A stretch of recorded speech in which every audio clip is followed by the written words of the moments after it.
WhatsApp everyone, welcome back to the channel. आज मैं आपको एक बहुत इंटरेस्टिंग टॉपिक कराने वाला हूं और जिस टॉपिक पे बच्चों को थोड़ा सा कंफ्यूजन भी रहता है। तो हम आज डिस्कस करेंगे national income at current prices, national income at constant prices. इसको हम रियल जीडीपी, नॉमिनल जीडीपी या रियल नेशनल इनकम और नॉमिनल नेशनल इनकम भी बोलते हैं। आइए इस इंटरेस्टिंग टॉपिक को शुरू करते हैं और समझने की कोशिश करते हैं कि व्हाट इज दिस एक्चुअली।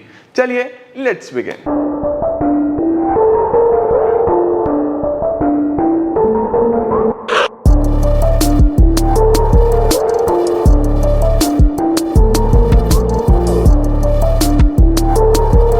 जब भी हम नेशनल इनकम की बात करते हैं तो हमारे दिमाग में एक सिंपल सा शब्द आता है जिसको हम लोग बोलते हैं जीडीपी, ग्रॉस डोमेस्टिक प्रोडक्ट।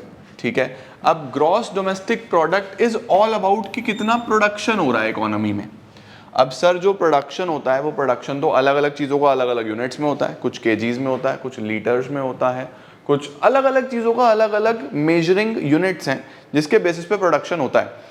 तो अगर हमें सबको एक ही तरीके से तोलना हो, हमें देश में देखना हो कि एक ही तरीके से किस तरीके से चीजें बन रही हैं, तो हम उसको प्राइस में कन्वर्ट कर लेते हैं, है ना।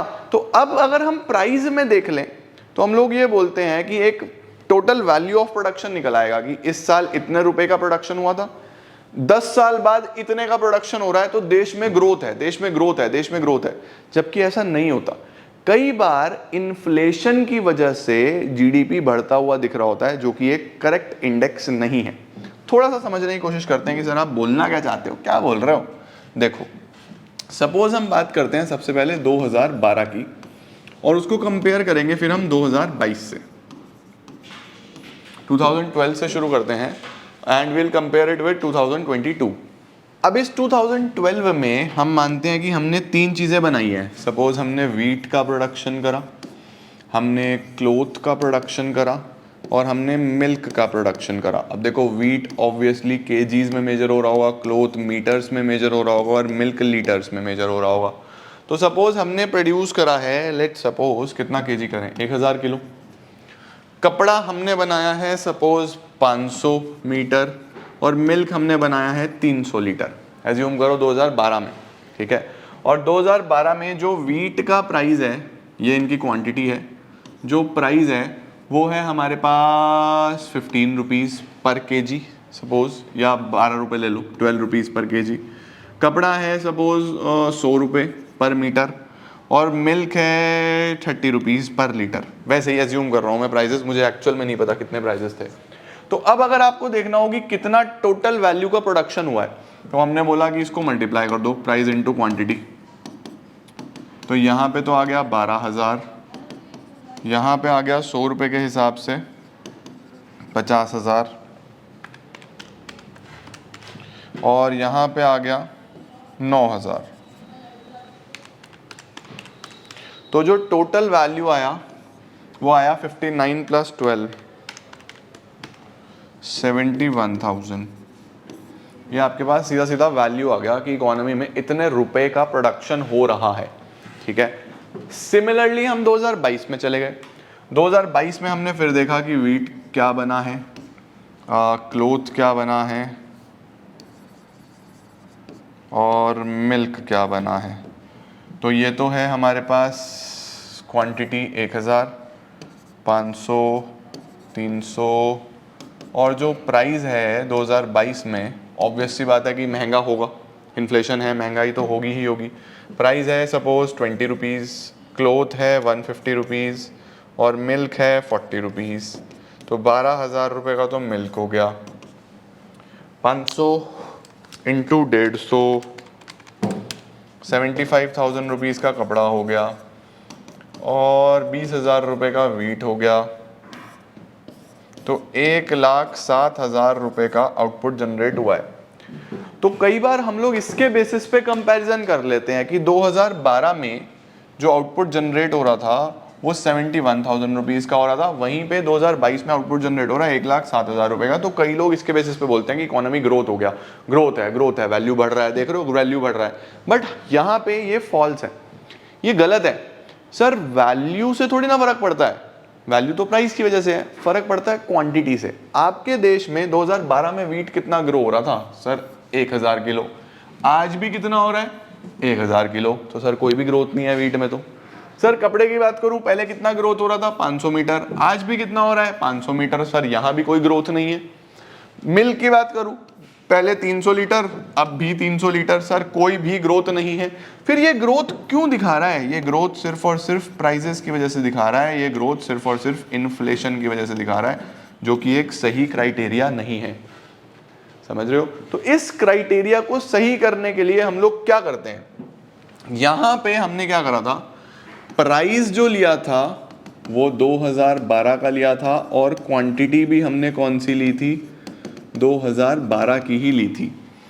और यहाँ पे जो प्राइस लिया था वो 2022 का लिया था और जो क्वांटिटी ली थी वो भी 2022 की ली थी। अब हमें अगर सही पिक्चर देखना हो, ट्रू वैल्यू देखनी हो, तो ये बोला जाता है भाई साहब जो प्राइस है ना, वो आप करंट ईयर की जगह बेस ईयर का ले लो। प्राइस आप करंट ईयर की जगह किसका ले लो, बेस ईयर का। अब बेस ईयर आप कोई भी साल मान सकते हो जब देश में कोई भी अनसर्टेनिटी, किसी तरीके का प्राइस फ्लक्चुएशन, किसी तरीके का इन्फ्लेशन डिफ्लेशन नहीं हो, नॉर्मल ईयर रहा हो। इंडिया के लिए वो ईयर 2012 कंसीडर करा जाता है कि देश में, हमारे देश में 2012 एक ऐसा ईयर रहा है नॉर्मल, हम उसको हमेशा बेस ईयर लेके चलते हैं। तो मैं क्या करूंगा, अगर मुझे सही वैल्यू निकालनी है तो क्वांटिटी तो 22 की लूंगा, लेकिन प्राइस 2022 का नहीं, प्राइस 2012 का कंसीडर करूंगा। अगर मैं यहाँ पे सेम क्वांटिटी पे 2012 का प्राइस रख दूं, ये 20 की जगह 12, ये 150 की जगह 100, ये 40 की जगह 30, तो ये सेम फिगर्स आ जाएंगे, आपको सच्चाई पता चल जाएगी। ये वैल्यू आ जाएगी आपके पास 12,000, ये वैल्यू आ जाएगी 50,000, ये वैल्यू आ जाएगी 9,000 और टोटल आ जाएगा 71,000। अब देखो 2012 में भी 71,000 का था, अब भी 71,000 का था। तो यहाँ पे बहुत मेजर चेंज हमारे पास नहीं आया है, इवन चेंज आया ही नहीं है। तो ये कैसे पता चला? जब हमने प्राइस कौन सा लिया, बेस ईयर का। तो जब हम निकालते हैं national income at current price, जब भी आपको नेशनल इनकम निकालना हो करंट प्राइसेस पे, तो आप क्या करते हो, प्राइस भी अभी का और क्वांटिटी भी अभी की। लेकिन जब आपको नेशनल इनकम निकालना हो कांस्टेंट प्राइस पे, ताकि वो प्राइस की वजह से फ्लक्चुएशन ना आए, तो यहाँ पे कांस्टेंट प्राइस में हम बेस ईयर का प्राइस लेते हैं। ये बात याद रखना, यानी प्राइस पिछला वाला और क्वांटिटी आज की। क्वांटिटी तो आज की लेनी है, 1 का मतलब आज की, 1 मतलब आज की, 0 मतलब बेस ईयर वाला। तो प्राइस भी आज का, क्वांटिटी भी आज की, लेकिन अगर कांस्टेंट करना है तो प्राइस बेस का और हमारे पास क्वांटिटी आज की। बात समझे? सही है। अब अगर आपको रियल जानना हो कि इन दोनों में से ट्रू पिक्चर कौन सा देता है, ट्रू पिक्चर पता है किससे पता चलती है? ये तो इन्फ्लेटेड है ना, क्योंकि इसमें आज का प्राइस लिया गया है। प्राइस इन्फ्लेशन में, इन्फ्लेशन इसके अंदर इंक्लूडेड है, इन्फ्लेटेड प्राइस है, तो इसको हम लोग रियल नहीं बोलते, इसको हम बोलते हैं नॉमिनल। इसको हम बोलते हैं नॉमिनल नेशनल इनकम। और यहां से जो बेस ईयर प्राइस की मदद से निकलती है, इसको हम बोलते हैं रियल जीडीपी या रियल नेशनल इनकम। समझ रहे हो? तो जो नेशनल इनकम आज के प्राइस, आज के क्वांटिटी से निकले, उसको बोलते हैं नॉमिनल नेशनल इनकम। और जो नेशनल इनकम आज का क्वांटिटी लेकिन प्राइस पिछले वाले से निकले, बेस ईयर प्राइस से निकले, उसको बोलते हैं रियल नेशनल इनकम। अब सर इसके अंदर अगर हमें दोनों का एक रेशो निकालना हो, तो रेशो किस टर्म्स में निकलता है? उसको हम बोलते हैं जीडीपी डिफ्लेटर। उसको हम क्या बोलते हैं? GDP deflator. डिफ्लेटर बोलता है आपके पास nominal GDP divided by real GDP. Nominal GDP divided by real GDP. For example, nominal में आप क्या लेते हो? नॉमिनल में आप लेते हो प्राइस भी आज का और क्वांटिटी भी आज की, और रियल में लेते हो प्राइस पहला वाला और क्वांटिटी आज की। ठीक है। नाउ लेट सपोज हमने ये बोला कि क्वांटिटी पहले भी 100 यूनिट्स थी, आज भी 100 यूनिट्स हैं। ठीक है। प्राइस की बात करते हैं। जो प्राइस है वो आज 200 रुपये है, पहले 100 रुपये था। सही है। तो तो आपके पास जो जीडीपी डिफ्लेटर आएगा वो क्या आएगा, यहां से 20,000 अपॉन 10,000 मल्टीप्लाइड बाय 100 कर लेना, यहाँ पे भी मल्टीप्लाइड बाय 100 कर देना। तो ये 2 0 से 2 0 ख़त्म, ये 2 0 से 2 0 ख़त्म, डिफ्लेटर 200 आ गया। सर ये डिफ्लेटर 200 का क्या मतलब है? डिफ्लेटर 200 का मतलब है हमेशा कंपेयर करना 100 से, ऑलवेज कंपेयर विद 100। तो डिफ्लेटर 200 का मतलब है कि जो 100 वाली चीज थी वो आज कितने की हो गई है? 200 की हो गई है। देखो 100 वाली चीज 200 की हो गई है। डिफ्लेटर यही दिखाता है कि प्राइस में क्या चेंज था। भाई क्वांटिटी तो सेम ली है ना। अब देखो तो मैं एक एग्जांपल और देता हूँ। सपोज जीडीपी डिफ्लेटर आप फिर से निकाल रहे हो, आप बोल रहे हो ऊपर कौन सा लेना है? ऊपर लेना है नॉमिनल यानी कि P1 Q1, नीचे कौन सा लेना है? रियल यानी कि प्राइस पिछला वाला, क्वांटिटी आज की, इनटू 100। सपोज क्वांटिटी आज की लेनी है 200, प्राइस है 50 और प्राइस है 25। तो आपके पास 50 इंटू 200 10,000, 5,000, 2 0 से 2 0 ख़त्म, 1 0 से 1 0 ख़त्म, 200 आंसर। ठीक है, इसका मतलब फिर से कंपेयर करो 100 से। 100 वाली चीज़ 200 हो गई है, जस्ट डबल हो गया है प्राइस, 25 वाला 50 हो गया या नहीं हो गया? इस तरीके से हम लोग जीडीपी डिफ्लेटर निकाल देते हैं। इसको जीडीपी डिफ्लेटर को कई बार हम प्राइस इंडेक्स भी बोलते हैं। ठीक है, जीडीपी डिफ्लेटर किसके बराबर होता है? प्राइस इंडेक्स के।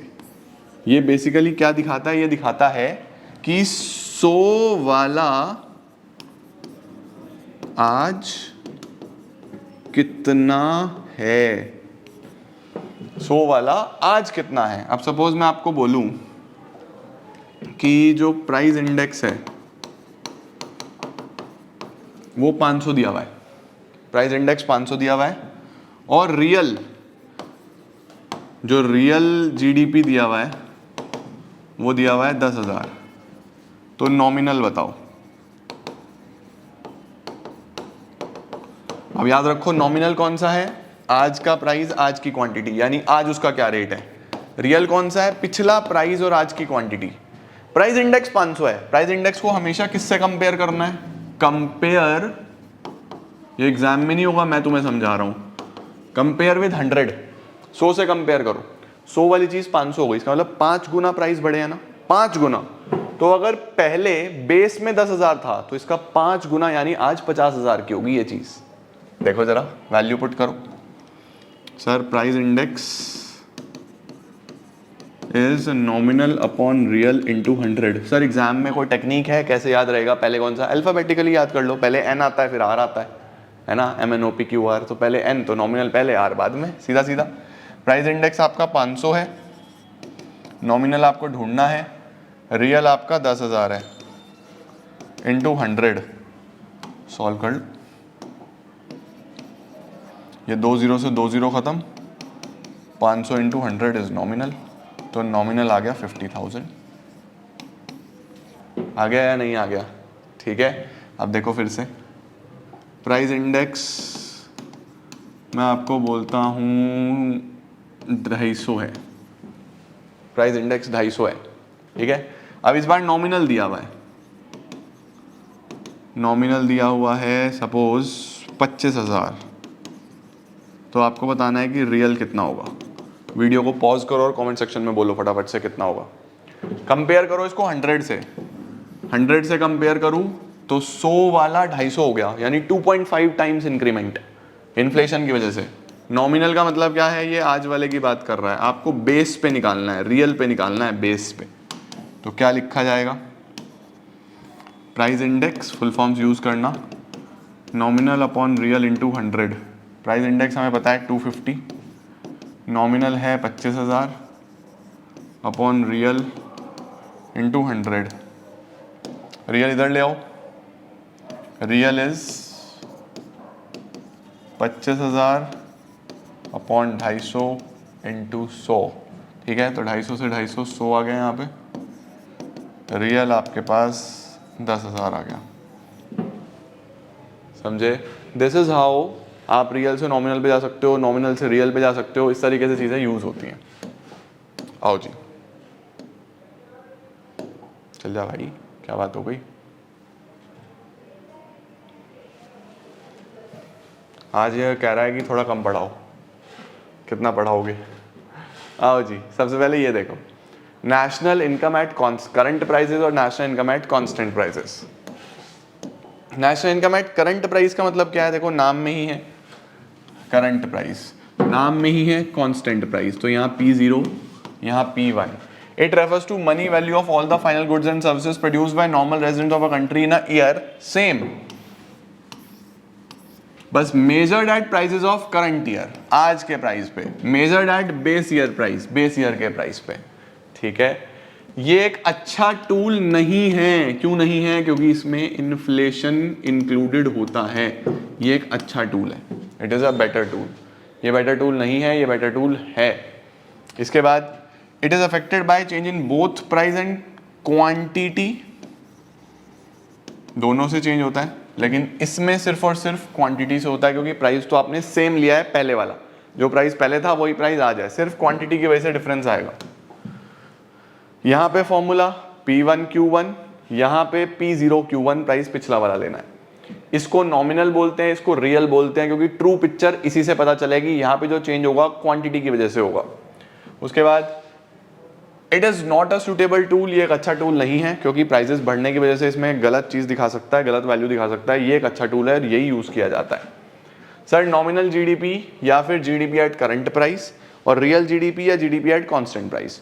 When GDP of a country is estimated on the basis of price of the same year, it is called nominal GDP. अगर सेम ईयर के प्राइस से करोगे तो उसको नॉमिनल बोलते हैं। अगर बेस ईयर प्राइस से करोगे, on the basis of prices of base year, इसको रियल बोलते हैं। अब मैंने आपको फॉर्मूला क्या लिखवाया था? मैंने आपको फॉर्मूला लिखवाया था price index is nominal upon real into 100। यहाँ पे हमें नॉमिनल का फॉर्मूला निकालना था, तो हमने क्या बोल दिया, बस नॉमिनल को इधर भेज दिया, प्राइस इंडेक्स को इधर भेज दिया, सीधा सीधा उस हिसाब से फॉर्मूला आप चेंज कर सकते हो। ठीक है, तो फॉर्मूला बन गया real upon price index into 100। Similarly यहाँ पे रियल का फॉर्मूला निकालना था, तो nominal upon price index into 100। वही फॉर्मूला सेम यही है, बस इसी के आधार पे ये भी बना रहे हैं, इसी के आधार पे ये भी बना रहे हैं। तो बेटा जी ये एक टॉपिक है जो बच्चों को कई बार कंफ्यूज करता था। मुझे उम्मीद है मैंने आपको अच्छे से चीज़ें समझाई होगी। अभी इसके मैं तुम लोगों को एक क्लास और लूँगा। एक तो आपको ये डिफरेंस आज पढ़ना है, नेट एक्सपोर्ट्स और NFIA का इंपॉर्टेंट डिफरेंस है, ये पढ़ना है। और अगली क्लास में मैं आपको थोड़ा सा GDP एंड वेलफेयर के बारे में बताऊंगा, ग्रीन GNP के बारे में बताऊंगा। एक क्लास और लेंगे सैटरडे को इसकी, और नेशनल इनकम आपका कंप्लीटली ओवर। अगले वीक में, इस वीक में आपका नेशनल इनकम का ही एक और टेस्ट होगा जिसमें ये वाले टॉपिक्स भी आएंगे। तो नेक्स्ट वीक में हम लोग डिस्कस कर रहे होंगे ADAS, और उसके अगले वीक में हम लोग डिस्कस कर रहे होंगे इंडियन इको के चैप्टर 2 और 3। हमारा इस मंथ का काम खत्म हो जाएगा और आपका बहुत पोर्शन खत्म हो जाएगा। तो मिलता हूँ बहुत जल्दी, उम्मीद है चीज़ें समझ आ रही होंगी। कोई और प्रॉब्लम आएगी तो let me know in comment section, सभी आप ही के लिए है। बहुत जल्दी मिलते हैं, till then keep growing and keep glowing.